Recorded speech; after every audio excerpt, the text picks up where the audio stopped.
welcome to Telugu One Academy. Next is diplomatic power.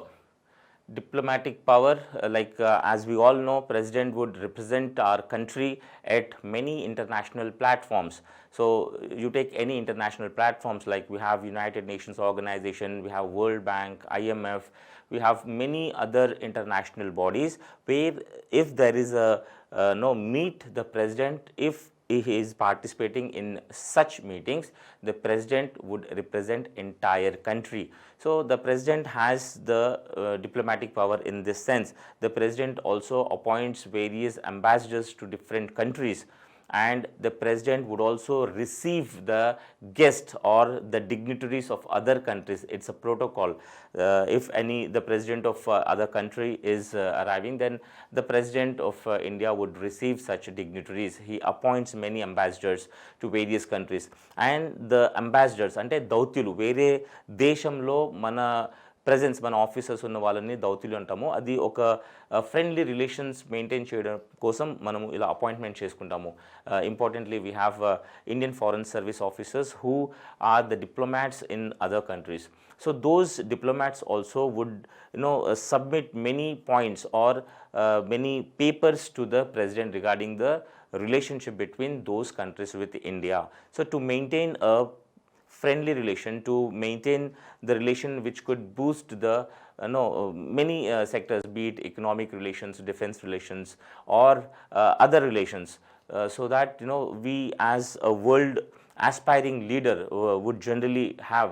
So the diplomatic power is also important power with the President of India.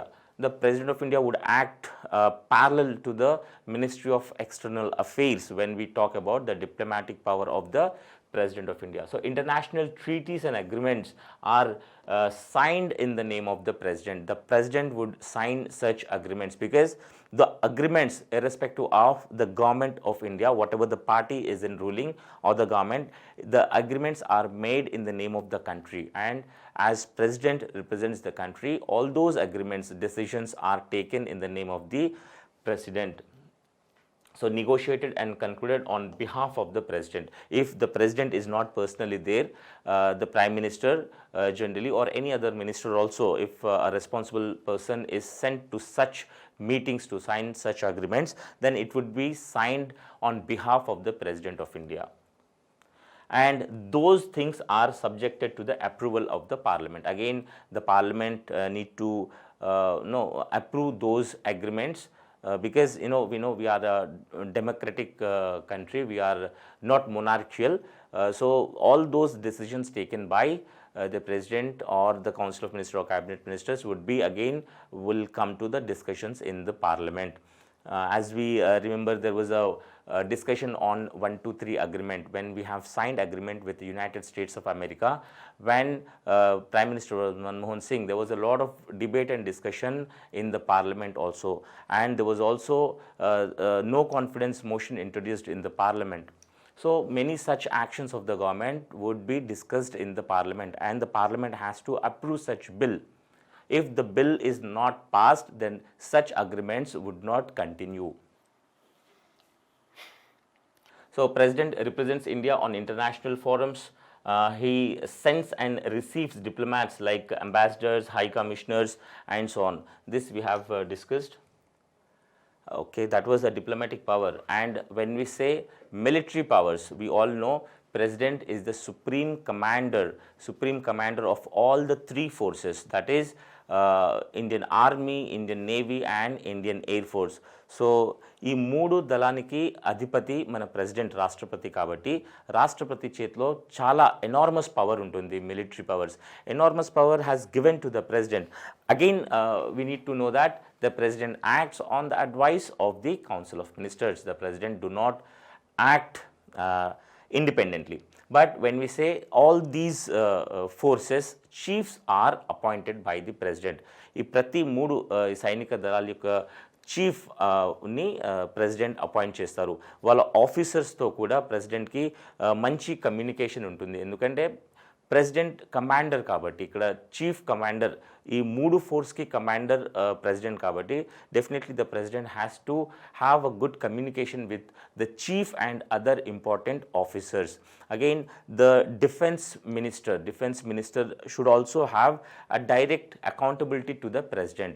President could call for the things from the defense minister also to know what's happening in the ministry.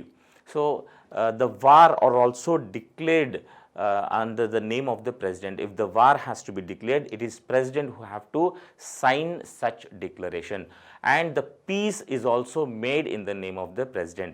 So declaration of war, again agreeing on the peace will also be declared in the name of the president. So as we know, president is the supreme commander of all the three forces, and declaration of war or conclude of peace will also be done in the name of the president. As we know, president appoints all the chiefs of the defense. So president has the power and authority to know what's happening regarding the defense forces. So that was military power.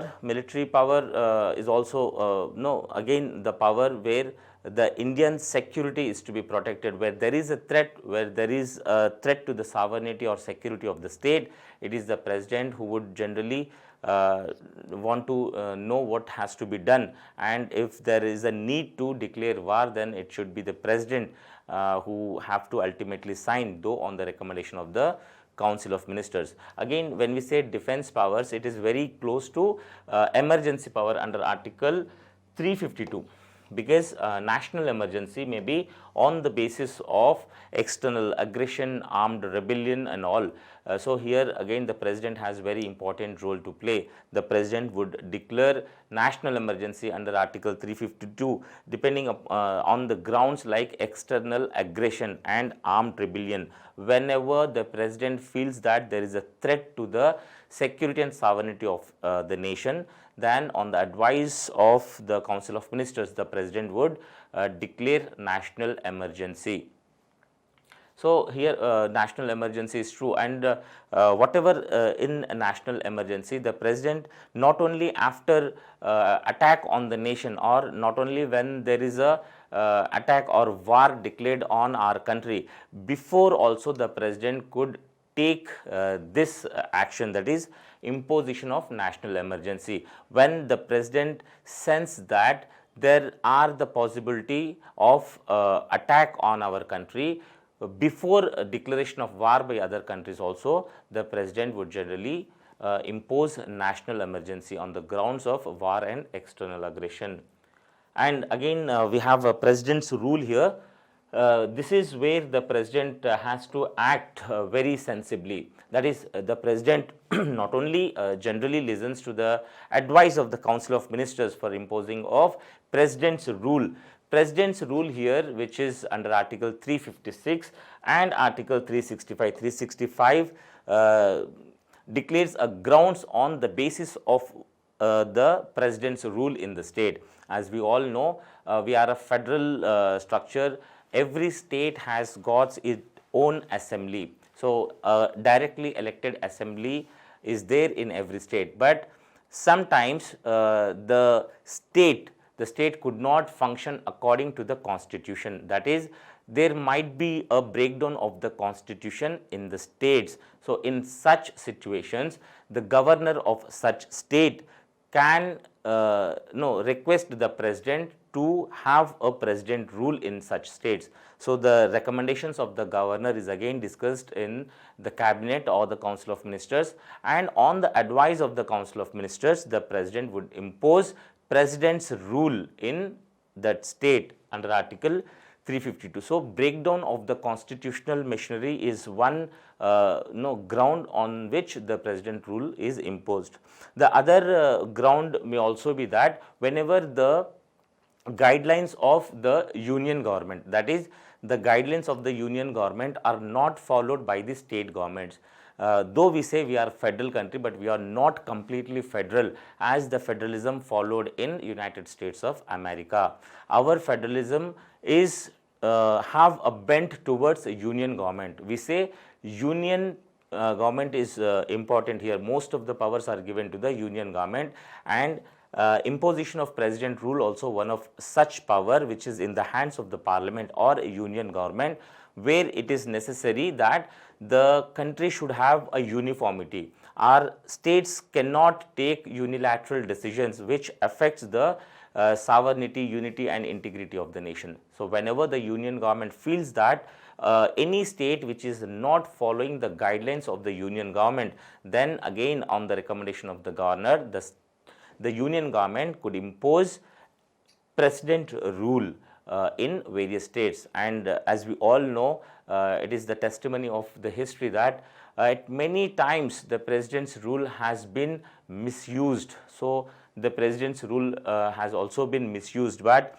again, when we say the president is a supreme leader, he is the first citizen of India, the president should not only just follow the advice of the Council of Ministers, but the president also have certain discretionary powers when we say that there is an absolute evasion of the constitution or the laws whatever followed by the states are not against the constitution, still because of some political reasons or political vendetta, then union government wants to impose president rule.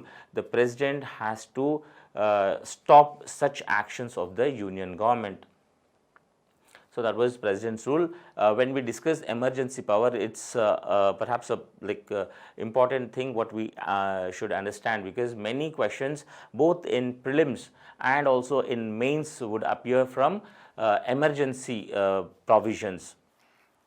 Again, we have a third emergency within the hands of the president's power. So that is Article 360. When we say that there is a financial problem which is affecting the nation's growth. So on such grounds also the financial emergency could be imposed by the president. So in financial emergency, the president would completely take over on the state's financial position, or the financial emergency, if it is imposed at national level, there may be many effects, right from salaries to the officers, which affects Consolidated Fund of India, which only things which are not charged on the Consolidated Fund of India, except those things which are not charged on the Consolidated Fund of India, other provisions would get affected when financial emergency is imposed. But as we have seen, we have not experienced a financial emergency under Article 360.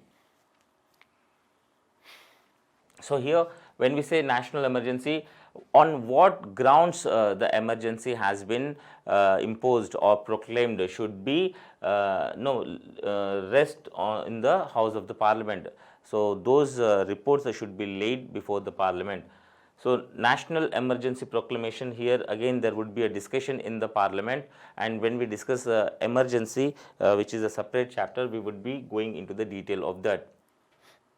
So as we know, national emergency will have a validity once national emergency is proclaimed, generally where the House sits, from that sitting before 30 days, that is 1 month, there should be discussion on emergency, or there should be an ratification made by the Parliament, so that the emergency would continue for 6 months again. So we have a time limit. If the President can also revoke the national emergency at any time, or the President can also call for a special sitting of the Parliament to revoke national emergency. So we've discussed that Article 356 talks about the President rule, that is breakdown of the Constitution, and other reason is when the President is not happy, or when the governor is not happy that the state governments are not following the guidelines of the union government, then also the President could impose President's rule. When the President's rule is imposed in the state, except the High Court, every other functions would come to the power of the President, would go to the power of the union government. So on all subjects the Parliament would make law. So when there is an imposition of president rule, the entire machinery would become a unitary, like the entire state would be under the control of the parliament. So here only high court would function normally. Other than the high court, all the machinery, assembly or council or whatever it is, will be under the control of the union government. So as we say, once the parliament is approved, then such bill would remains in force for again 6 months. And except high court, all the functions of the state government are taken over by the president, and by the advice of the cabinet, the president would rule such states. So again, Article 360, financial powers. When there is a financial threat or instability, then the president would impose financial emergency. This we haven't experienced, or till date there is no financial emergency in India. Okay. So for financial emergency, the parliament approval is not required. So here, as I said, the salary of state government or other factors would affect only such situations where the things are charged on the Consolidated Fund of India, that is the expenditure which is charged in sense there is no need for approval of the parliament. When we say salaries of president, vice president or various other constitutional dignitaries are charged on the Consolidated Fund of India. Other than those things, many of the financial transactions would get affected when the financial emergency is imposed. So again, allocation of revenue would also impose, as we understand that the finance minister, one of the financial powers of the president is the president would appoint finance commission under Article 280. Under Article 280, there is a finance commission. Every 5 years, the finance commission would be appointed, and the reports are sent to the president. The president would levy such reports in the parliament. There would be discussion on the distribution of taxes. Whatever the financial commission report is submitted, the finance commission would deliberately work on the principle or the nature of the tax which need to be distributed between the union and the state government, and among the states also. The recommendations would be also on grants given by the union government to the states, and whatever on the advices given by the president to such finance commission.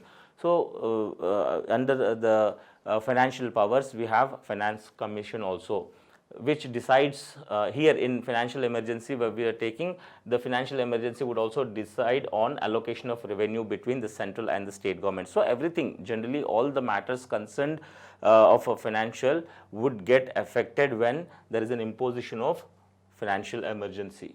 So here what is the constitutional position of the president? President is the highest dignitary, and Article 53 says that president is the union executive, head of the union executive. So Article 53, Article 73, 74, these things would give the president a substantial position. The constitution has also provided with such powers. So here Article 87 says that the president would address the house of the parliament. So when we know the situations, the president generally address the house of the parliament when there is a first session of the parliament, that is the first newly elected parliament is addressed by the president. The president also addresses the first session of the year. The president would also convene for a joint sitting of both Lok Sabha and Rajya Sabha whenever there is a deadlock between Lok Sabha and Rajya Sabha on any bill. So such joint sitting is presided over by the Speaker of the Lok Sabha.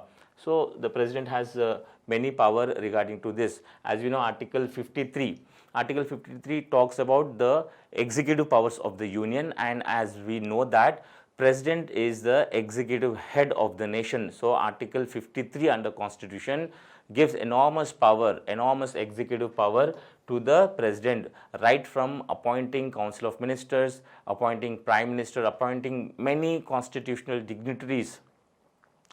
like Supreme Court judges, Chief Justice of Supreme Court, High Court judges and Chief Justice of High Court. We have constitutional dignitaries like Election Commission of India, Union Public Service Commission chairman and members. We have CAG, Comptroller and Auditor General. We have Attorney General, governors. So all those dignitaries are appointed by the president. So 53, Article 53 empowers the president to be a executive head of the union. And Article 74 and 75, these are also important because these are the bedrock principles of parliamentary form of government. The president generally do not act on his own. The president would act on aid and advice of the Council of Ministers. This article differs the President of India from that of the President of United States. President of United States is an independent authority. Here the President of India is a nominal head, he is a ceremonial head. So he should act on aid and advice of the Council of Ministers. And Article 74 empowers, the constitutional empowers the President to act on such advice. And we know collective responsibility because the Council of Ministers are appointed by the President on the recommendation of the Prime Minister. So any act or any decision taken by the Council of Ministers, all the ministers, even though if some of them do not like such policy, still they should have a responsibility to the Parliament. If the minister or if any such member of the Council of Ministers is against such policy, such minister should not remain in the Council of Ministers. So such person should resign. Otherwise, unliking the policy also, the Council of Ministers is responsible, because collective responsibility is the bedrock principle of the parliamentary form of democracy. So here collective responsibility says that every decision taken by the Council of Ministers is decision taken by all. So that is the main important principle of parliamentary form of democracy. And because the Council of Ministers are appointed by the President, the Prime Minister could advise the President to remove such ministers who are not following the norms or the secrecy of the Council of Ministers. So Council of Ministers and collective responsibility under Article 75 gives a very significant role to the President of India. So these are the things what we have discussed. We have discussed many things regarding the powers and functions of the President. We have a few things which need to have more clarity on this, like we have emergency provisions. We will have a separate class on emergency provisions, which need to know many things regarding emergency provisions of the Constitution under Article 352, 356 and 360. So here we have discussed all those powers and functions of the President. Thank you for watching my video.